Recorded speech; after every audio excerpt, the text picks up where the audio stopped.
Hi mga mi! Welcome to my mini vlog. Namiss ko nga mag mini vlog, sobrang tagal na rin nung huli. So for today's video nga naglilinis kami ng refrigerator. Ginagawa namin tong paglilinis ng ref every month. Dahil pinaglalagyan nga ng pagkain yung ref, minimake sure namin na malinis palagi yung ref namin.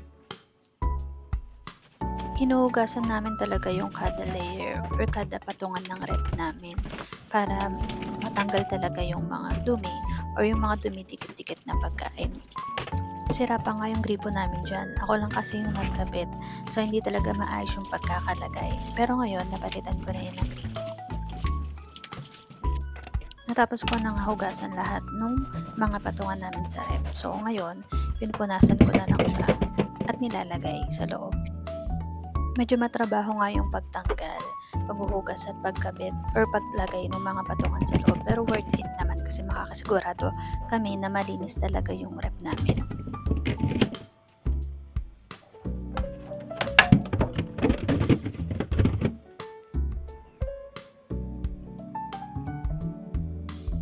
Tinulungan na nga ako dito ni Daddy na mag-ayos ng grocery. Ito kasi yung araw na nag-grocery kami. And ito rin yung araw na naglinis kami ng ref. So, medyo paguran talaga kami ngayong araw na to. Pero okay lang naman. Masaya akong napapagod sa gantong trabaho. Yung maglilinis ng ref, mag-ayos ng grocery. Syempre diba, sino bang nanay hindi matutuwa kung ganito naman yung gagawin mo. Mas okay nga kung everyday to. Pero syempre every month lang to. Wala pa kaming pantry, so dito namin nilalagay yung mga grocery namin sa box na to. So, kung gusto niyo rin, yung link ilalagay ko sa may comment section. Kung napapansin nyo, nilalagay nga namin yung mga pancit canton sa may ref kasi nga, pag nilagay namin siya sa box, minsan nilalanggam siya. So, mas okay na, sa ref na lang namin siya nilalagay. So, dito nga nilalagay ko na nga yung mga pagkain na pwedeng ilagay sa ref. Like yung Yakult, yung mga drinks, ay chocolates, or anything pa na nilalagay namin sa ref.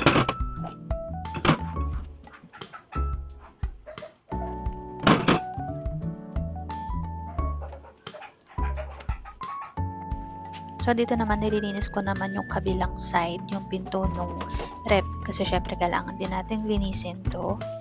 Tinanggal ko na nga lahat ng patungan at pinunasan ko naman siya ng malinis na wipes.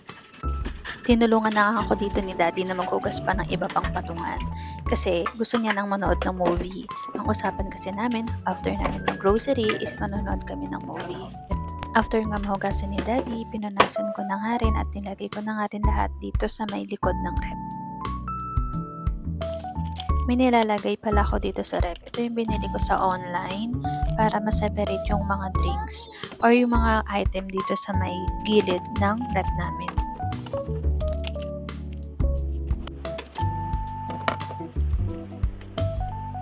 Ganyan ko lang siya nilalagay.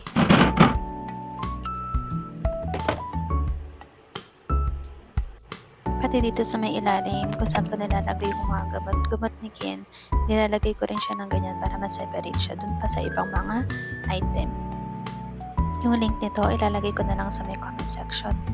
Bumili nga rin kami nitong chicken katsu. Fairness, masarap siya.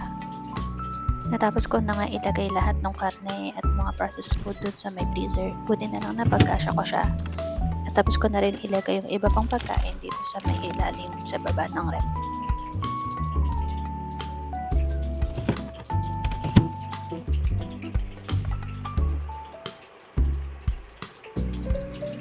Dito naman namin nilalagay yung mga coffee, Milo, gatas, juice, tea, at nilalagay naman namin to sa ibabaw lang ng lamesa para mas mabilis lang siyang makuha pag may gustong magtimpla. So, yun lang. Thank you for watching. Bye-bye!